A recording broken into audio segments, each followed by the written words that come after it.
السلام علیکم ورحمۃ اللہ وبرکاتہ، نحمده ونصلی علی رسولہ الکریم، اما بعد فاعوذ باللہ من الشیطان الرجیم، بسم اللہ الرحمن الرحیم، رب اشرح لی صدری ویسر لی امری واحلل عقدۃ من لسانی یفقہوا قولی، والذین یصلون ما امر اللہ بہ ان یوصل ان یوصل ویخشون ربهم ویخافون سوء الحساب، اور وہ جو اس چیز کو ملاتے ہیں جس کے متعلق اللہ نے حکم دیا ہے کہ اسے ملایا جائے، اور اپنے رب سے ڈرتے ہیں اور برے حساب کا خوف رکھتے ہیں۔ انسان اس دنیا میں تنہا زندگی بسر نہیں کر سکتا، باہمی میل ملاپ اس کی ضرورت ہے، کیونکہ ایک دوسرے سے ملاقات سے انسان کو سکون ملتا ہے، ایک دوسرے کے قریب آنے کا موقع ملتا ہے۔ لیکن خوشگوار زندگی کے لیے ضروری ہے کہ جن لوگوں کے ساتھ اس کا قریبی تعلق ہے ان کے ساتھ تعلقات بھی اچھے ہوں۔ انسان ایک معاشرے میں کس طرح رہے، اس کے تعلقات کیسے خوشگوار ہوں، اس کا طرز عمل کیسا ہو، اس کا رویہ دیگر انسانوں کے ساتھ کیسا ہو، اس بارے میں ہمارا دین ہمیں بہترین رہنمائی دیتا ہے، اور وہ یہ کہ لوگ ایک دوسرے کے خیر خواہ ہوں، ان کا دل ایک دوسرے کے خلاف حسد بغض سے خالی ہو، وہ دوسرے کی کامیابی پر خوش ہوں، اگر دوسروں سے کوئی تکلیف پہنچے تو عفو درگزر کا معاملہ کرنے والے ہوں۔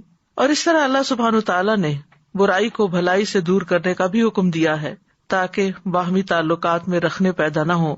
آپ نے فرمایا کہ تم میں سب سے بہتر وہ ہے جو اپنے گھر والوں کے لیے بہتر ہو، اور میں اپنے گھر والوں کے لیے سب سے بہتر ہوں۔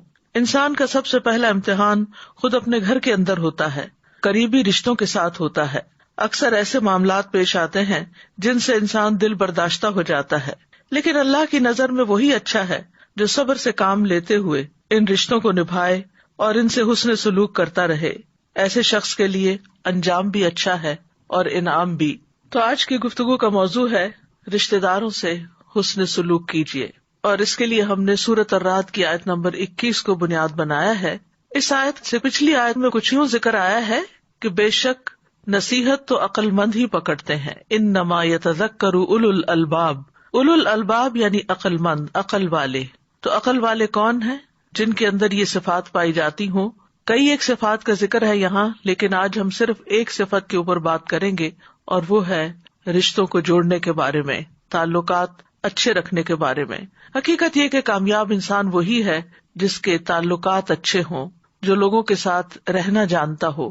اور یہاں پر والذین یصلون ما امر اللہ بہ ان یوصل، کہ وہ تمام امور جن کو اللہ نے ملانے کا حکم دیا ہے ان کو ملائیں، مثلاً اللہ اور اس کے رسول پر ایمان، اللہ اور اس کے رسول کے ساتھ محبت، اللہ وحدہ کی عبادت، اس کے رسول کی اطاعت کے لیے سر تسلیم خم کرنا، سب اس میں داخل ہے۔ اور اسی طرح انسانوں کے ساتھ سب سے پہلے ماں باپ کے ساتھ اپنی زبان سے اپنے عمل سے اچھا سلوک کر کے صلہ رحمی کرنا اور ان کی نافرمانی نہ کرنا، اور پھر اس کے بعد قریبی رشتہ داروں کے ساتھ حسن سلوک کرنا، اپنے گھر والوں کے ساتھ، دوستوں، ساتھیوں، غلاموں، دین اور دنیا کے حقوق کی کامل ادائیگی کے ذریعے حسن سلوک سے پیش آنا، یہ سب چیزیں اس میں داخل ہوتی ہیں۔ یہاں پر جو لفظ آیا ہے والذین یصلون، وہ لوگ جو جوڑتے ہیں۔ وصل کا اصل معنی ہے احسان و اکرام، صلہ رحمی کے لیے، لیکن اس میں سارے نیکی کے کام، اطاعت کے کام شامل ہو جاتے ہیں، اور ہر تعلق والے کے ساتھ احسان کرنا، خواہ وہ ماں کی طرف سے رشتہ دار ہوں یا باپ کی طرف سے نسب کے رشتے ہوں، ان سب کے ساتھ محبت اور احسان کا معاملہ کیا جائے۔ اسی طرح صرف خونی رشتوں کے ساتھ ہی نہیں بلکہ دیگر رشتوں میں جیسے دوست ہیں، احباب ہیں، کولیگز ہیں، ان کے ساتھ بھی حسن سلوک کیا جائے۔ اور ایمان والے تو نہ صرف یہ کہ مسلمانوں کے ساتھ اچھا سلوک کرتے ہیں، تعلقات اچھے رکھتے ہیں، بلکہ نبی صلی اللہ علیہ وسلم نے تو مشرک والدین کے ساتھ بھی صلہ رحمی کا حکم دیا، جیسا کہ حضرت اسماء بنت ابی بکر کے واقعے میں آتا ہے۔ وَيَخْشَوْنَ رَبَّهُمْ وَيَخَافُونَ سُوءَ الْحِسَابِ، اور وہ اپنے رب سے ڈرتے ہیں اور برے حساب سے ڈرتے ہیں۔ کیوں ڈرتے ہیں؟ کہ ہم سے اپنے فرائض کو ادا کرنے میں کہیں کوئی کوتاہی نہ ہو گئی ہو، اور پھر کہیں ہمارا برا حساب نہ ہو، یعنی شدید حساب نہ ہو۔ قیامت کے دن کی ہولناکیوں سے ڈرتے ہیں، حساب کتاب کی باریکیوں سے ڈرتے ہیں۔ اور برے حساب سے مراد فرقت کہتے ہیں کہ مجھ سے ابراہیم نے پوچھا کہ کیا تم جانتے ہو کہ برا حساب کس کو کہتے ہیں؟ برا حساب وہ ہے جس میں ہر چیز کی پوچھ گچھ کی جائے، پورا آڈٹ ہو اور پورا احاطہ کیا جائے معاملات کا، عبادات کا، اور اس میں تنقید بھی کی جائے، اور جس سے یہ حساب کیا گیا اس کو تو عذاب دیا جائے گا۔ تو یہاں پر اللہ سبحانہ وتعالیٰ کے لیے خشیت کا لفظ آیا ہے اور آخرت کے حساب کے لیے خوف کا لفظ آیا ہے۔ دونوں میں فرق یہ ہے کہ خشیت میں تعظیم بھی شامل ہوتی ہے، اور بعض علماء کہتے ہیں کہ خشیت سے مراد شدید ترین خوف ہے، کہ اللہ سے بہت زیادہ ڈرتے ہیں۔ اور اس کے بارے میں صحیح مسلم میں آپ نے فرمایا کہ تم اللہ سے اس طرح ڈرو گویا کہ تم اللہ کو دیکھ رہے ہو۔ اگر یہ مرتبہ حاصل نہ ہو تو کم از کم اتنا یقین رکھو کہ اللہ تم کو دیکھ رہا ہے۔ اور اہل ایمان جو ہے وہ آخرت کے دن سے خوف کھاتے ہوئے نیک اعمال کرتے ہیں، جیسا کہ قرآن مجید میں بھی آتا ہے، رجال لا تلہیہم تجارۃ ولا بیع عن ذکر اللہ واقام الصلاۃ وایتاء الزکاۃ یخافون یوما تتقلب فیہ القلوب والابصار، وہ مرد جنہیں اللہ کے ذکر اور نماز قائم کرنے اور زکوٰۃ دینے سے نہ کوئی تجارت غافل کرتی ہے اور نہ کوئی خرید و فروخت، وہ اس دن سے ڈرتے ہیں جس میں دل اور آنکھیں الٹ جائیں گی۔ اسی طرح یوفون بالنذر ویخافون یوما کان شرہ مستطیرا، جو اپنی نظر پوری کرتے ہیں اور اس دن سے ڈرتے ہیں جس کی مصیبت بہت زیادہ پھیلی ہوئی ہوگی۔ یعنی مومن سارے نیک کام کرنے کے بعد، اللہ تعالیٰ کے حقوق ادا کرنے کے بعد اور بندوں کے حقوق ادا کرنے کے بعد، صلہ رحمی کرنے کے بعد بھی ڈرتے رہتے ہیں، کیونکہ آخرت کا دن کوئی معمولی دن نہیں، وہ حساب کتاب کا دن ہے اور اس میں انسانوں کی حالت غیر ہوگی۔ اس لیے وہ ڈرتے ہیں کہ کہیں ہم سے زیادہ حساب نہ لیا جائے، کیونکہ جس سے پوچھ لیا گیا اس کے پاس تو کوئی جواب نہیں ہو سکتا پھر۔ اور جہاں تک صلہ رحمی کا تعلق ہے، جو کہ آج کی ہماری گفتگو کا موضوع ہے، تو صلہ رحمی جو ہے صلہ سے ہے۔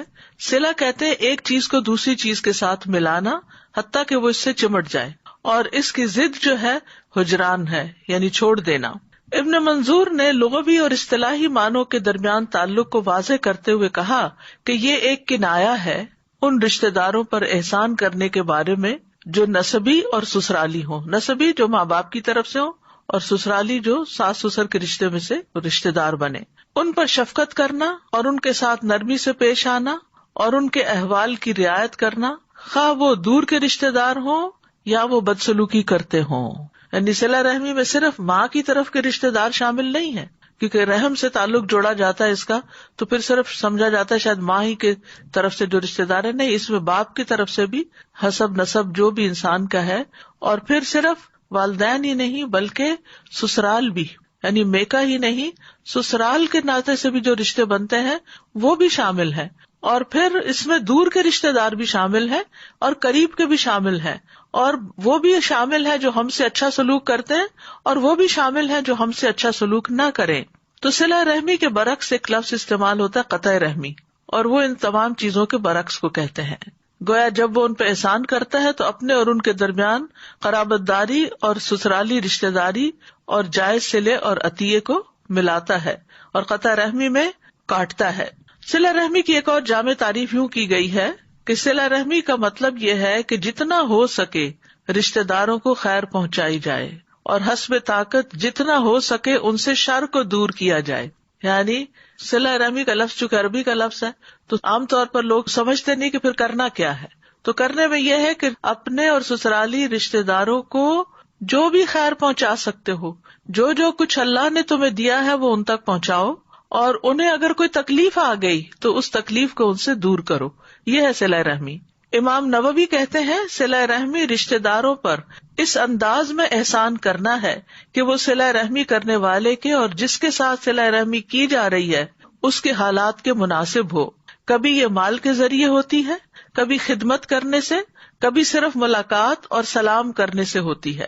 ابن قیم کہتے ہیں کہ صلہ رحمی یہ نہیں کہ رشتہ داروں کو اس حال میں چھوڑ دیا جائے کہ وہ بھوک اور پیاس اور برہنگی سے تباہ ہو رہے ہوں اور ان کا رشتہ دار بہت زیادہ مالدار ہو، اور صلہ رحمی واجب ہے خواہ رشتہ دار کافر ہی کیوں نہ ہو اور اس کا دین کے ساتھ کوئی تعلق نہ ہو، پھر بھی اس کے ساتھ صلہ رحمی کرنی چاہیے۔ یعنی اگر صلہ رحمی کرنے والا دین سے تعلق رکھتا ہے اور نہ کرنے والا دین سے تعلق نہیں رکھتا پھر بھی صلہ رحمی کرو۔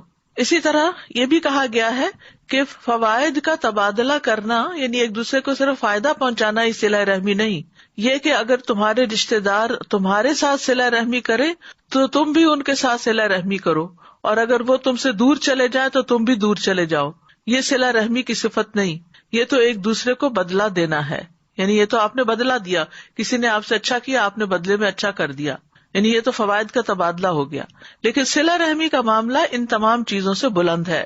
عبداللہ ابن عمرو رضی اللہ عنہ کہتے ہیں کہ نبی صلی اللہ علیہ وسلم نے فرمایا، کسی کام کا بدلہ دینا صلہ رحمی کرنا نہیں، بلکہ صلہ رحمی کرنے والا وہ شخص ہے کہ جب اس کے ساتھ صلہ رحمی والا معاملہ ختم کر دیا جائے وہ پھر بھی صلہ رحمی کرے.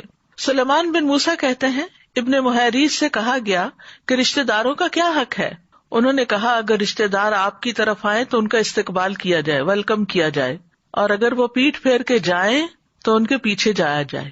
یہ نہیں کہنا چاہیے کہ تم روٹھے ہم چھوٹے، بلکہ اگر وہ روٹ بھی جائیں تو انہیں منایا جائے. قرطبی کہتے ہیں کہ صلہ رحمی کی 2 قسمیں ہوتی ہیں، یعنی وہ رشتہ داری جس کو ملایا جاتا ہے، نمبر 1 یہ عام ہوتی ہے اور نمبر 2 یہ خاص ہوتی ہے. عام صلہ رحمی جو ہے یہ دین پر مبنی ہے، یعنی کسی صاحب ایمان کے ساتھ تعلق ہونا، ضروری نہیں کہ وہ رشتہ دار ہی ہو، کیونکہ ہم سب آدم کی اولاد ہیں، اور آدم کی اولاد ہونے کی حیثیت سے ہم کسی نہ کسی جگہ جا کر ضرور رشتے میں مل جاتے ہیں. ہم کسی نہ کسی درجے پر سب ایک دوسرے کے رشتے دار ہی ہیں، کیونکہ ہم آدم کی اولاد ہیں. تو عام رشتے داری یا صلہ رحمی کیا ہے کہ انسان کسی بھی انسان کے ساتھ حسن سلوک کرے، چاہے وہ خون کا رشتہ ہو یا سسرال کا ہو یا نہ ہو. یعنی کسی صاحب ایمان کے ساتھ تعلق ہونا، بس اس کو باہمی محبت اور خیر خواہی اور عدل و انصاف اور واجب اور مستحق حقوق بجا لانے کے ساتھ ملانا واجب ہے. اور خاص صلہ رحمی یہ ہے کہ آپ ان تمام چیزوں کے ساتھ خرچ کو بڑھا دیں اور ان کے حالات کی خبر گیری کرتے رہیں اور ان کی غلطیوں کو نظر انداز کرتے رہیں. یعنی خاص صلہ رحمی کیا ہے کہ جو آپ ان کو دے رہے ہیں اس میں اضافہ کرتے رہیں. اگر اللہ نے آپ کو زیادہ دیا تو آپ بھی ان کو آگے آگے زیادہ دیتے رہیں اور ان کے حالات کی خبر گیری کرتے رہیں کہ وہ کس حال میں ہیں، اور ان کی غلطیوں کو معاف کرتے رہیں. کتنا خوبصورت ہے صلہ رحمی کا یہ انداز. قرآن مجید میں کئی ایک مقامات پر صلہ رحمی کی تلقین کی گئی ہے. سورۃ البقرہ میں بنی اسرائیل کو حکم دیا گیا، یعنی صرف ہمیں نہیں یہ حکم بلکہ پچھلی شریعتوں میں بھی یہ حکم دیا گیا تھا.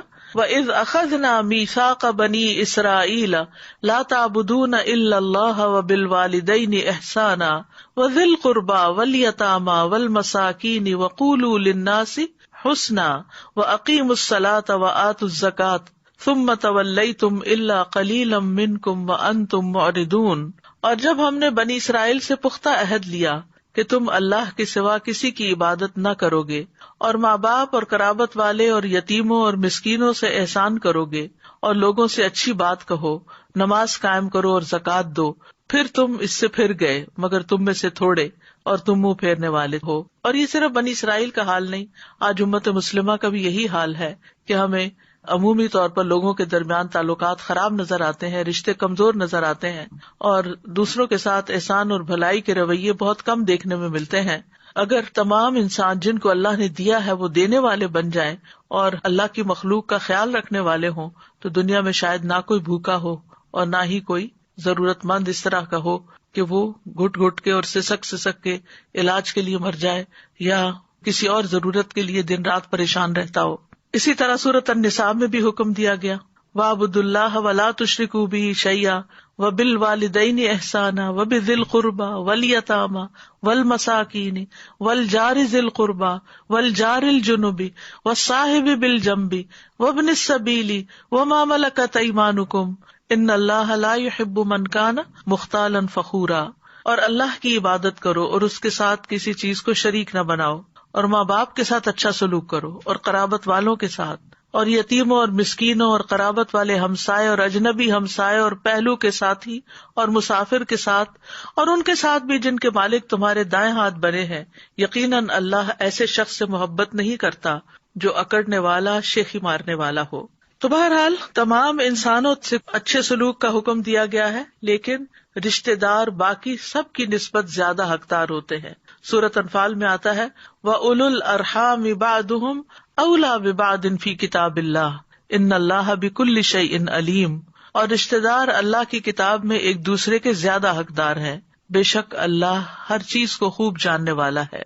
ایمان لانے کے بعد اللہ کو جو محبوب ترین عمل ہے وہ صلہ رحمی ہے. خثعم قبیلہ کے ایک آدمی سے روایت ہے، وہ کہتے ہیں کہ میں نبی صلی اللہ علیہ وسلم کے پاس آیا جبکہ آپ اپنے صحابہ کے پاس بیٹھے ہوئے تھے. میں نے کہا آپ ہیں جو یقین رکھتے ہیں کہ آپ اللہ کے رسول ہیں؟ آپ نے فرمایا ہاں. میں نے کہا اللہ کے رسول کون سے اعمال اللہ کو زیادہ محبوب ہیں؟ آپ نے فرمایا اللہ پر ایمان. میں نے کہا اللہ کے رسول پھر کون سا عمل؟ آپ نے فرمایا صلہ رحمی. میں نے کہا اللہ کے رسول پھر کون سا عمل؟ آپ نے فرمایا نیکی کا حکم دینا اور برائی سے روکنا. میں نے کہا اللہ کے رسول کون سے اعمال اللہ کو سب سے زیادہ ناپسند ہے؟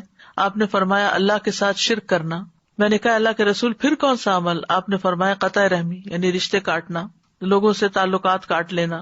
میں نے کہا اللہ کے رسول پھر کون سا عمل؟ آپ نے فرمایا برائی کا حکم دینا اور نیکی سے روکنا. اسی طرح درجے کے لحاظ سے بدترین ہے وہ لوگ کہ جو لوگوں کا حق نہ پہچانے، صلہ رحمی نہ کریں. ابو کبشہ انماری سے روایت ہے، وہ کہتے ہیں کہ میں نے رسول اللہ صلی اللہ علیہ وسلم کو فرماتے ہوئے سنا، دنیا 4 قسم کے لوگوں کی ہے. ایک وہ آدمی جسے اللہ نے مال اور علم سے نوازا ہو، وہ اس بارے میں اپنے رب سے ڈرتا ہو، صلہ رحمی کرتا ہو اور اس میں اللہ عز و جل کا حق پہچانتا ہو، اس کا درجہ سب سے اونچا ہے. دوسرا وہ آدمی جسے اللہ عز و جل نے علم عطا فرمایا ہو لیکن مال نہ دیا ہو، اور وہ کہتا ہو کہ اگر میرے پاس بھی مال ہوتا تو میں بھی اس شخص کی طرح عمل کرتا. آپ نے فرمایا یہ دونوں اجر و ثواب میں برابر ہیں، یعنی جو اچھی نیت رکھتا ہے وہ اچھا کام کرنے والے کے برابر ہو جاتا ہے.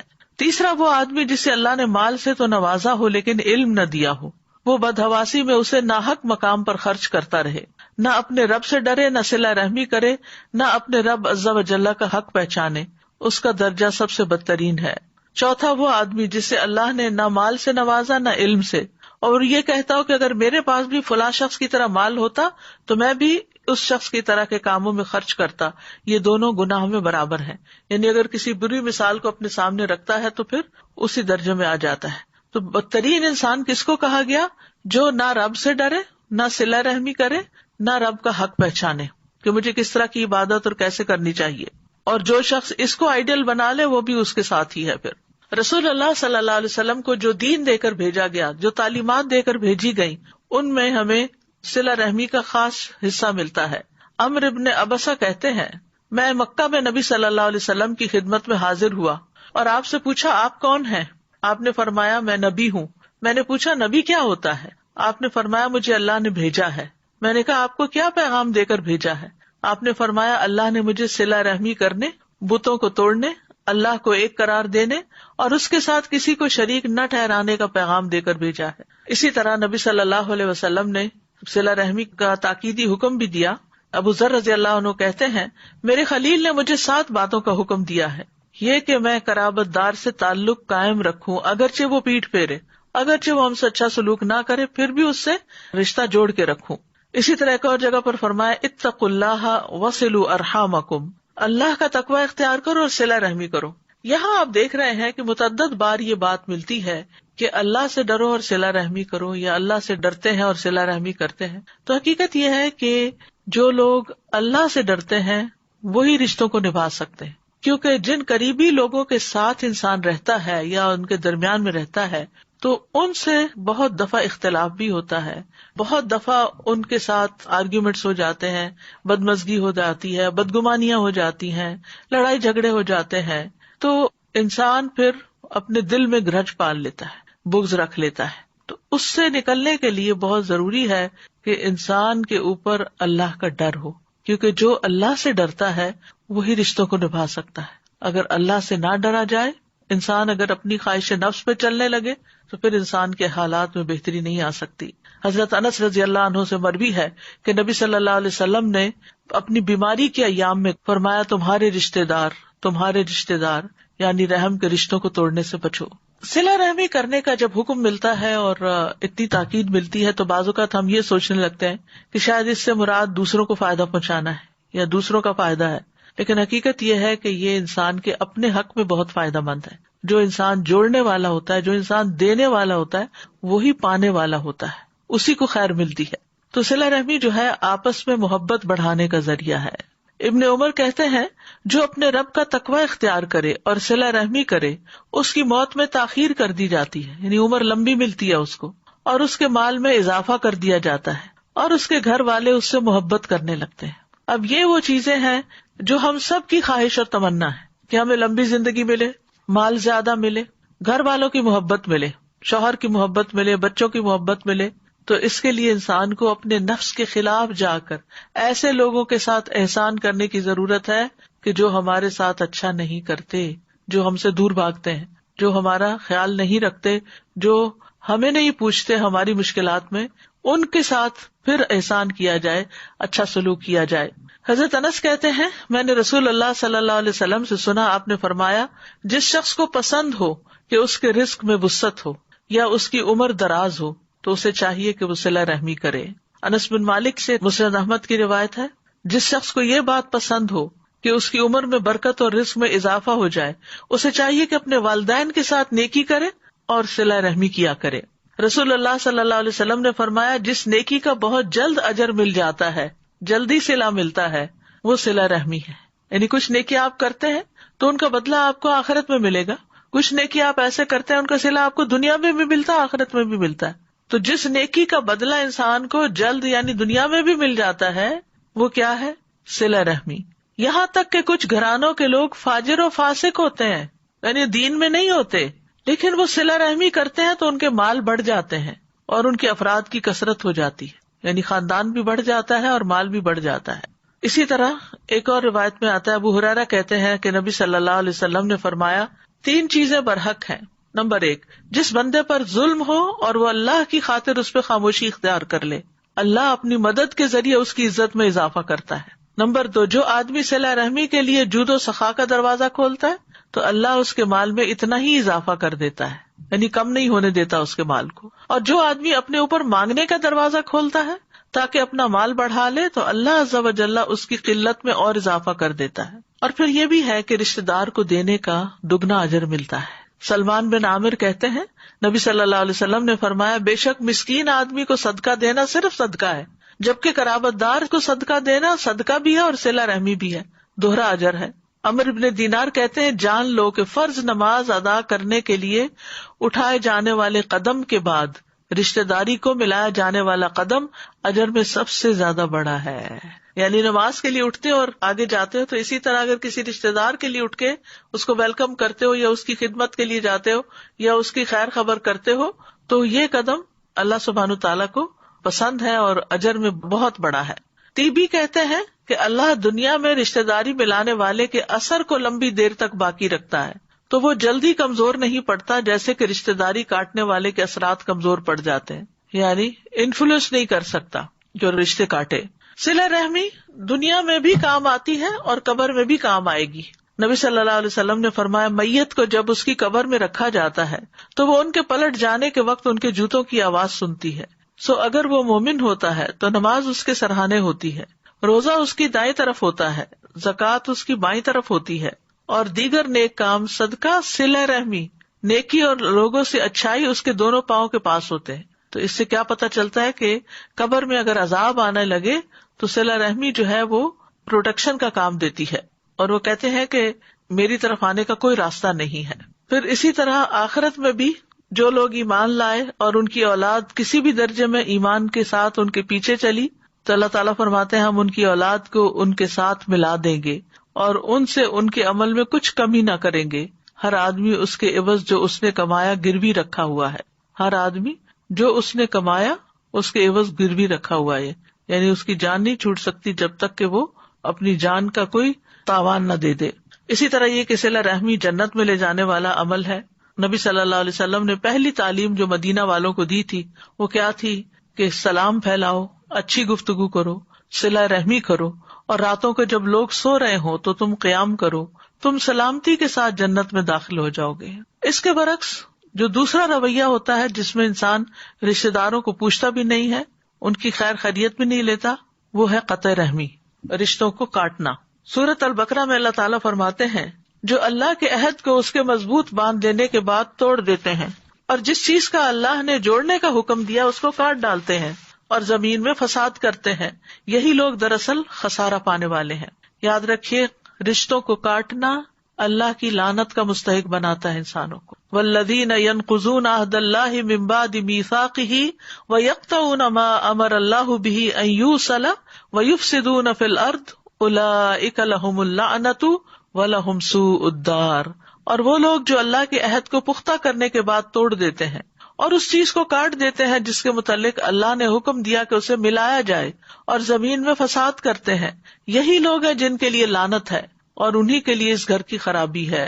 میمون بن مہران کہتے ہیں کہ مجھے عمر بن عبدالعزیز نے کہا کہ رشتہ داری توڑنے والے کا ساتھی نہ بن، اس سے دوستی نہ کر، کیونکہ اللہ سبحانہ تعالیٰ نے قرآن کی 2 آیات میں ایسے شخص پہ لعنت فرمائی ہے، تو جو شخص لعنت کا مستحق ہو اس سے تعلق نہ رکھو، کیونکہ وہ تمہاری طرف بھی آ جائے گی۔ جس نے رشتوں کو توڑا اللہ اس کو توڑے گا، اور جس نے رشتوں کو ملایا اللہ اس کو ملا دے گا۔ اسی طرح قطع رحمی اعمال کی قبولیت کے راستے میں رکاوٹ بنتی ہے۔ ابو ہریرہ رضی اللہ عنہ سے روایت ہے، وہ کہتے ہیں میں نے رسول اللہ صلی اللہ علیہ وسلم کو فرماتے ہوئے سنا، یقیناً بنی آدم کے اعمال ہر جمعرات کو پیش کیے جاتے ہیں اور کسی قطع رحمی کرنے والے کے عمل کو قبول نہیں کیا جاتا، یعنی جو رشتوں کو کاٹتا ہے اس کے باقی نیک اعمال بھی قبول نہیں ہوتے۔ تو آپ دیکھیے کتنا خسارے کا سودا ہے۔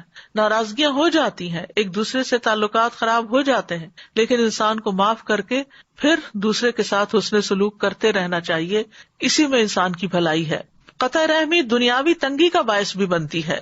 نبی صلی اللہ علیہ وسلم نے فرمایا جس نے قطع رحمی کی یا جھوٹی قسم اٹھائی وہ مرنے سے پہلے اس کا وبال دیکھ لے گا، دنیا میں ہی ملنے والی سزا ہے اس کی، یعنی یہ ایسا گناہ ہے جس کی سزا دنیا میں ہی مل جاتی ہے انسان کو۔ نبی صلی اللہ علیہ وسلم نے فرمایا کوئی گناہ اس لائق نہیں ہے کہ اللہ اس کے کرنے والے کو جلدی دنیا میں سزا دے دے اور اس کے ساتھ ساتھ آخرت میں بھی اس سزا کو جمع رکھے، سوائے قطع رحمی کے، خیانت کے اور جھوٹ کے۔ یہ ایسی چیزیں ہیں کہ جن کی وجہ سے دنیا میں بھی انسان پر مصیبتیں آتی ہیں، اور رشتہ داروں کے ساتھ اگر انسان ظلم کرنے والا ہو تو وہ گناہ ویسے ہی معاف نہیں ہوگا۔ عام لوگوں کے ساتھ بھی تعلقات اچھے ہونے چاہیے، 3 دن سے زیادہ کسی کے ساتھ ناراضگی نہیں ہونی چاہیے۔ نبی صلی اللہ علیہ وسلم نے فرمایا کسی مسلمان کے لیے جائز نہیں کہ 3 دن سے زیادہ اپنے کسی مسلمان بھائی سے قطع تعلق رکھے۔ اگر دونوں ہی 3 دن سے زیادہ قطع کلامی کیے رہیں تو جب تک وہ اس حال پر رہیں گے حق سے دور رہیں گے۔ جو پہلے رجوع کر لے گا اس کا یہ پہل کرنا اس کے لیے کفارہ بن جائے گا۔ اگر اس نے دوسرے کو سلام کیا لیکن اس نے جواب نہ دیا تو سلام کرنے والے کو فرشتے جواب دیں گے اور رد کرنے والے کو شیطان۔ اگر وہ دونوں قطع تعلقی کی حالت میں مر گئے تو جنت میں اکٹھے کبھی نہ ہو سکیں گے۔ اسی طرح 1 سال تک قطع رحمی کیے رکھنا دوسرے کو قتل کرنے کے برابر ہے۔ رسول اللہ صلی اللہ علیہ وسلم نے فرمایا کسی مسلمان کے لیے حلال نہیں کہ اپنے بھائی کو 3 دن سے زائد چھوڑے رکھے، یعنی ناراض ہو کر۔ ویسے تو انسان اب جیسے آج کل لاک ڈاؤن ہے تو سب اپنے اپنے گھروں میں ہیں، اور سب کو انسان جن جن کو جانتا ہے سب کو فون میسج بھی نہیں کر سکتا کیونکہ رمضان کے دن ہے۔ اگر ہم مصروف ہوتے ہیں تو دوسرے بھی مصروف ہوتے ہیں، عبادت کے دن ہے، لیکن ان کے لیے دعائیں ہم کرتے ہیں، دعاؤں میں وہ یاد رہتے ہیں۔ تو اس طرح قطع رحمی نہیں ہوتی، قطع تعلقی نہیں ہوتی، لیکن یہ ہے کہ انسان کے لیے ناراض ہو کر کسی سے سلام دعا چھوڑ دینا یہ درست نہیں، یہ قطع رحمی ہوتی ہے۔ رسول اللہ صلی اللہ علیہ وسلم نے فرمایا کسی مسلمان کے لیے حلال نہیں کہ اپنے بھائی کو 3 دن سے زیادہ چھوڑے رکھے، بس جس نے 3 دن سے زائد چھوڑ دیا اور اسی حالت میں مر گیا تو وہ آگ میں جائے گا۔ قرب قیامت کی نشانیوں میں سے ایک نشانی بھی ہے۔ نبی صلی اللہ علیہ وسلم نے فرمایا قیامت اس وقت تک قائم نہیں ہوگی جب تک ہر طرف بے حیائی عام نہ ہو جائے، قطع رحمی اور برا پڑوس عام نہ ہو جائے، اور جب تک خائن کو امین اور امین کو خائن نہ سمجھا جانے لگے، یعنی ویلیوز ہی الٹ جائیں گی۔ اسی طرح آپ نے فرمایا قیامت کے قریب سلام صرف پہچان کے لوگوں کو کیا جانے لگے گا، یعنی جس کو جانتے ہوں گے صرف اسی سے سلام دعا۔ تجارت پھیل جائے گی، حتیٰ کہ عورت بھی تجارتی معاملات میں اپنے خاوند کی مدد کرے گی۔ قطع رحمی ہونے لگے گی، لوگوں کے ٹیمپرامنٹس بڑے نازک ہو جائیں گے، چھوٹی چھوٹی بات پر منہ بسور لینا، بات چیت چھوڑ دینا، گھر سے نکل جانا، اوروں کو جا کے قصے سنانا، یہ سب اسی کے حصے ہیں۔ اور فرمایا جھوٹی گواہی دی جانے لگے گی، سچی گواہی کو چھپایا جائے گا اور قلم کا چرچا ہوگا، یعنی لکھنے والے بہت ہوں گے، چیزیں ہم فارورڈ تو بہت کرتے رہتے ہیں، پڑھنے والے اور عمل کرنے والے کم ہوں گے۔ پھر یہ جنت سے محروم کرنے والا فعل بھی ہے۔ نبی صلی اللہ علیہ وسلم نے فرمایا قطع رحمی کرنے والا جنت میں داخل نہ ہوگا۔ اب یہاں پر یہ بھی سمجھ لینا چاہیے کہ صلہ رحمی کے کچھ درجے ہیں اور وہ رشتہ داری کے اعتبار سے ہیں، یعنی صلہ رحمی انسان کی قدرت رشتہ داروں کی ضرورت کے مطابق مختلف بھی ہوگی۔ بعض صلہ رحمی واجب ہوتی ہے، بعض مستحب ہوتی ہے، اور اگر اس میں سے کوئی شخص کچھ بھی صلہ رحمی کرے لیکن اس کو مکمل طور پر بہت زیادہ ادا نہ کرے تو اس کو قطع رحمی کرنے والا نہیں کہا جائے گا۔ پھر یہ اصول بھی یاد رکھیے کہ جو جتنا قریبی ہو اس کے ساتھ صلہ رحمی کو مقدم رکھا جائے۔ مثلاً سب سے پہلے ماں، آپ نے فرمایا تھا نا کہ تمہاری ماں، تو سب سے پہلے ماں کے ساتھ صلہ رحمی، پھر باپ، پھر اولاد، پھر دادا دادی نانا نانی، پھر بھائی بہنوں کو، پھر باقی کے سارے محرم رشتے دار جیسے چچا پھوپھی ماموں خالائیں، اور جو جتنا غریبی ہے اس کو اتنا ہی مقدم رکھا جائے، پرائرٹی دی جائے. اسی طرح والدین کی طرف کے رشتے داروں کو باقی رشتے داروں پر مقدم سمجھا جائے. پھر رحم کے رشتے داروں میں سے غیر محرم کے ساتھ نیکی کی جائے، جیسے چچا کا بیٹا اور بیٹی، ماموں اور خالہ کے بچے، پھر دیگر سسرالی رشتے دار. پھر آپ دیکھیے کہ صرف والدین نہیں، والدین کے دوستوں کے ساتھ بھی صلہ رحمی کرنی چاہیے. یعنی والدین کا حق تو ہے، لیکن جن کے ساتھ ماں باپ اچھا سلوک کرتے ہوں یا ان سے دوستی ہو ان کا بھی حال حوال پوچھتے رہنا چاہیے. ابن عمر سے روایت ہے کہ جب وہ مکہ کی طرف جاتے تو اپنے گدھے کو ساتھ رکھتے، اونٹ کی سواری سے تھک جاتے تو گدھے پہ بیٹھ جاتے اور سر پہ امامہ باندھ لیتے. ایک دفعہ آپ اپنے گدھے پر سوار تھے، ان کے پاس سے ایک دیہاتی آدمی گزرا تو ابن عمر نے اس سے پوچھا، کیا تم فلاں کے بیٹے نہیں ہو؟ اس نے کہا کیوں نہیں. انہوں نے یعنی ابن عمر نے اپنا گدھا اور اس کو دے دیا کہ اس پہ سوار ہو جاؤ، پھر امامہ دے دیا کہ اپنے سر پہ باندھ لو. تو بعض ساتھیوں نے کہا کہ اللہ آپ کو بخشے، آپ نے اس اعرابی کو اپنا گدھا بھی دے دیا اور امامہ بھی دے دیا، جو سہولت کے لیے آپ دونوں چیزیں یوز کرتے تھے. ابن عمر نے کہا، میں نے رسول اللہ صلی اللہ علیہ وسلم سے سنا، آپ فرماتے تھے بے شک نیکیوں میں سب سے بڑی نیکی آدمی کا اپنے باپ کی وفات کے بعد اس کے دوستوں سے اچھا سلوک کرنا ہے. اور اس دیہاتی کا باپ حضرت عمر کا دوست تھا. اب اس میں اسی طرح یہ ہے کہ جیسے آپ کے پاس مال ہو اور آپ نے مال تقسیم کرنا ہو تو پھر دینے میں جو قریبی رشتے دار ہوں گے ان کا حق زیادہ ہوگا، جو دور ہوتے جائیں گے وہ اسی اعتبار سے کم ہو جائیں گے. عطا ابن ابی رباح کہتے ہیں، وہ درہم جو میں رشتے داروں کو دوں مجھے اس 1000 درہم سے زیادہ محبوب ہے جو میں محتاج لوگوں میں تقسیم کروں. یعنی اگر رشتے دار ضرورت مند ہے تو پہلے ان کو دیا جائے. پھر اسی طرح نان مسلم رشتے دار کے ساتھ بھی صلہ رحمی کرنی چاہیے. حضرت عمر رضی اللہ عنہ نے ایک دفعہ ایک ریشمی جبہ جو خریدا گیا تھا نبی صلی اللہ علیہ وسلم کے لیے، تو آپ نے اس کو پسند نہیں فرمایا کیونکہ وہ ریشمی تھا، تو حضرت عمر نے وہ اپنے مکے میں ایک بھائی کو بھیج دیا جو مسلمان نہیں تھا.